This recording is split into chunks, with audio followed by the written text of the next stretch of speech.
আল্লাহ রব্বুল আলামিন বলেন যে আমার নামাজ, আমার হজ, আমার কুরবানি, আমার যতটুকু আছে সমস্ত কিছুই একমাত্র আমি মহান রব্বুল আলামিনের জন্য। কথা বলেন ঠিক কিনা? আমার ভাই, আমার বন্ধু, আমার বাবাজি,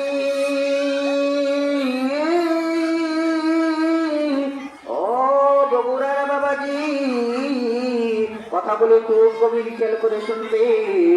আমার মাওলায়ে কারীম বলেন মান আরাফা নাফসাহু ফাকাদ আরাফা রাব্বাহু, যে নিজেরে চিনে সে মাওলা পাকরে চিনে, যে নিজেরে চিনে না সে মাওলা পাকরে চিনে না। আমার বন্ধু,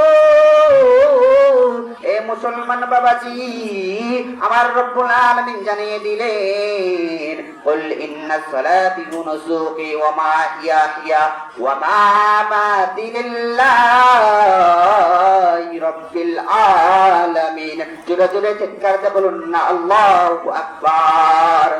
আমার ভাই, আমার বন্ধু, এ মুসলমান বাবাজি, এ পর্দার অঞ্চলের মা বোনেরা, কথা বলি কি জন্য গভীর খেয়াল করে শুনবেন না। এ বাবাজি, এ মা বোনেরা, আপনারা যদি ভালো হইয়া যান আপনাদের পেট থেকে নিবেন আবার ওই শাহজালাল। কথা বলেন ঠিক কিনা? ও মা, আপনারা যদি ভালো হইয়া যান আপনাদের পেট থেকে আবার জন্ম নিবে ওই শাহজালাল। কথা বলেন ঠিক কিনা?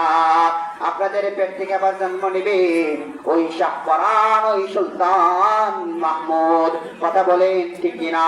আমার ভাই, আমার বন্ধু, এ মুসলমান বাবাজি, ও বৃদ্ধ বাবাজিরা, ও যুবক ভাইরা, কথাগুলি খুব গভীর খেয়াল করে শুনুন।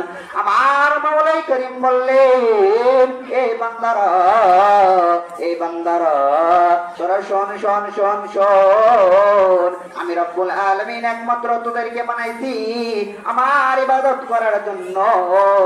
এ বান্দারা আমার ইবাদত না কইরা অন্য জনের কি জন্য ইবাদত করো? আমরা আর ইবাদত করব? ভাই বলেন, আর ইবাদত করব? আমরা আর ইবাদত করব না। এ বাবাজি,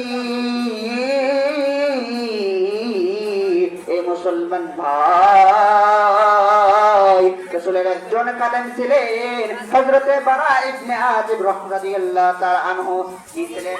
হযরতে বারা ইবনে আযিব রাদিয়াল্লাহু তাআলা আনহু একজন নবীর খাদেম। ওই রব্বুল, আমার ভাই, আমার বন্ধু, এ ভাই, ওই রাসূলের খাদেমের মতন হতে হবে কি হবে না? অবশ্যই হতে হবে। আমার ভাই, আমার বন্ধু, এই মুসলমান বাবাজি, রাসূল করিম সাল্লাল্লাহু আলাইহি ওয়াসাল্লামের খাদেম জনাবে মুহাম্মদ হযরত বারা ইবনে আযিব। ওই বারা ইবনে আযিব রাসূল করিম সাল্লাল্লাহু আলাইহি ওয়াসাল্লামকে বললেন, ইয়া রাসূলুল্লাহ গো, ইয়া হাবিবাল্লাহ, ও নবীজি,